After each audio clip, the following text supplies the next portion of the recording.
Right out মিনার চাকমা, হ্যাঁ সে একটা মাত্র বল পেয়েছে, হ্যাঁ কয়েক সেকেন্ডের ব্যাপার, হ্যাঁ। মানে 2-3 সেকেন্ড যদি সে দেরি করে হ্যাঁ। তাহলে কিন্তু বল রাখতে পারে না। হ্যাঁ। ও ও 3 সেকেন্ড 5 সেকেন্ডের মধ্যে বলটাকে ডেলিভারি দিল, সোজা গোলে। একটা গোলে আমরা জিতে গেল। একদম জিতে গেলাম ফাইনালে। 78-এ আচ্ছা, দিল্লিতে যাই ফুটবল টিম নিয়ে। বিদ্যাপীঠ টিম দিল্লিতেও খেলেছে। দিল্লিতে খেলেছে, দিল্লিতে যাই হ্যাঁ। আমরা, দিল্লির সাথে 1 গোলে বিদ্যাপীঠ টিম জিতে।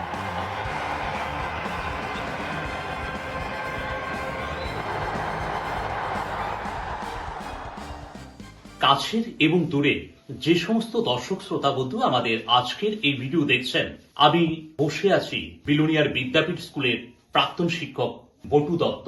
স্যার, আমরা একটা অনুষ্ঠান শুরু করেছি স্মৃতির নুড়ি পাথর। আপনার স্মৃতিতে বিলোনিয়ার বিদ্যাপীঠ স্কুল, আপনি বিদ্যাপীঠ স্কুলে কখন জয়েন করেছেন? আমি 1959 ইংরেজির এপ্রিলে জয়েন করি। এপ্রিলে জয়েন করেছেন।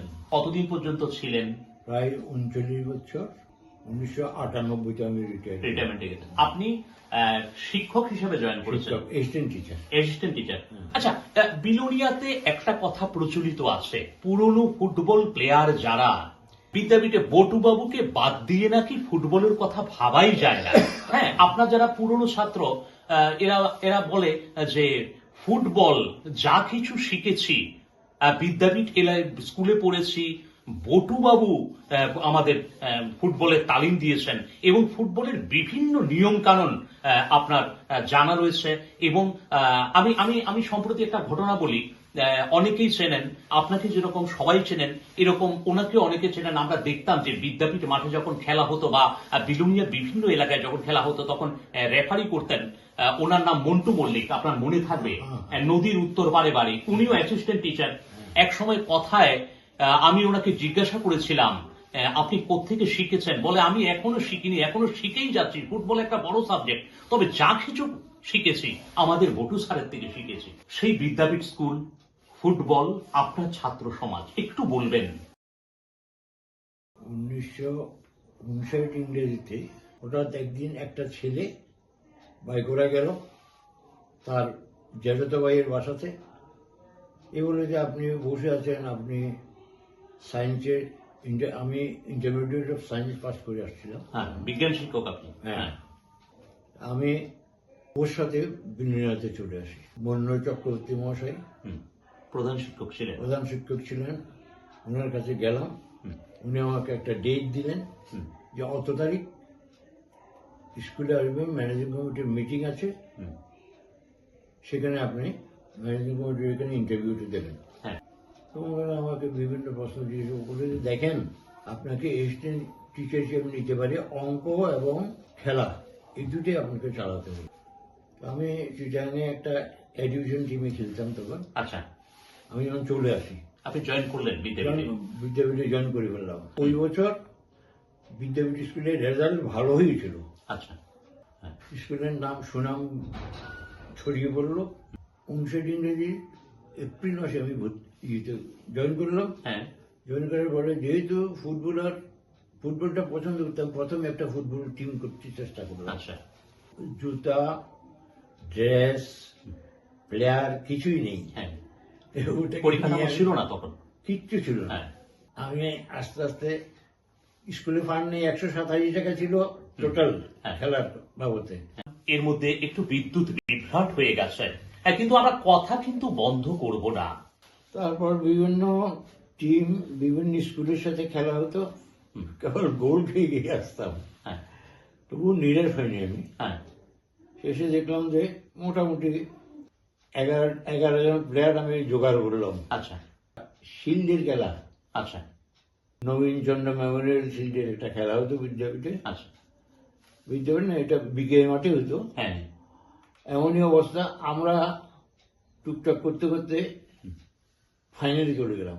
এখন ফাইনাল খেলা কোথায় হবে, ওটা যেন মিড-ডে মাঠে হবে। হ্যাঁ। তখন ডিএম এর টিম হলো খুব ভালো টিম। আচ্ছা। 3টা কাপ নিয়ে আসছে হুম। সাবরুম, মনুবাজার, হুম। জোড়াবাড়ি, হ্যাঁ। আর এটা হলো চতুর্থ। এটা নিয়ে ওরা আগরতলা যাবে। হ্যাঁ। খেলা আরম্ভ হলো বিদ্যাপীঠ মাঠেই, হ্যাঁ। প্রচুর লোক। হুম। বিদ্যাপীঠ টিমে তখন প্রবোধ দেবনাথ হলো সেন্টার আপ, আচ্ছা। ভালো খেলতো। মৃণাল চাকমা ওরা খেলার মাঠে নামলো, খেলা তুমুলভাবে চললো, কিন্তু ওরা গোল করতে পারছে না, হুম। খুব কষ্ট পাচ্ছে। ছেলেরা খুব কষ্ট করছে, খুব খেটে গেছে। আমার একজন প্লেয়ার ছিল বাইরের, হ্যাঁ। ও ছিল রাজনগরের পিডব্লিউডির ওয়ার্ক অ্যাসিস্ট্যান্ট হুম। দিনমণি দেববর্মা। আচ্ছা। এমন সময় হুম। একটা রাইট আউট, মৃণাল চাকমা, হ্যাঁ। সে একটা মাত্র বল পেয়েছে, হ্যাঁ। কয়েক সেকেন্ডের ব্যাপার, হ্যাঁ। মানে 2-3 সেকেন্ড যদি সে দেরি করে হ্যাঁ। তাহলে কিন্তু বল রাখতে পারে না। হ্যাঁ। ও ও 3 সেকেন্ড 5 সেকেন্ডের মধ্যে বলটাকে ডেলিভারি দিল সোজা গোলে। হ্যাঁ, গোল হয়ে একটা গোলে আমরা জিতে গেলাম। একদম জিতে গেলাম ফাইনালে। খেলা আস্তে আস্তে বাড়তে লাগলো, টিমের ম্যানেজমেন্ট বাড়তে লাগলো, যেমন সুনীল গুহ লেফট আউট, আচ্ছা। বিন্দুবুদ্ধ সেন্টার আপ, এগুলো তো ভুলার না, গোষ্ঠধর। হ্যাঁ। ওদেরকে নিয়ে আমি 1978-এ দিল্লিতে যাই বিদ্যাপীঠ টিম নিয়ে। বিদ্যাপীঠ টিম দিল্লিতেও খেলেছে। দিল্লিতে খেলেছে, দিল্লিতে যাই হ্যাঁ। আমরা। দিল্লির সাথে 1 গোলে হ্যাঁ। বিদ্যাপীঠ টিম ডিফিট খায়। আচ্ছা। আরো কিছুদিন আমি মাঠে ছিলাম, হ্যাঁ। ও দেখলাম যে তখন পিআই নিযুক্ত নতুন হবে। PA হ্যাঁ, নিযুক্ত হচ্ছে। নিযুক্ত করছে। হ্যাঁ। তো পিআই চলে আসার পরে তো আমার ডিউটি শেষ। হ্যাঁ। হ্যাঁ, কিন্তু তারপরেও ফুটবলটা আপনার একটা আবেগ। তো আমরা আমরা কথাই ছিলাম, আপনার স্মৃতিচারণ করলাম সেই বিদ্যাপীঠ স্কুল। আপনার বিভিন্ন ছাত্ররা আপনার দেখছেন, এখন হয়তো বা কেউ চলে গেছে, সব চলে গেছে এগুলো। চলে গেছে। হ্যাঁ।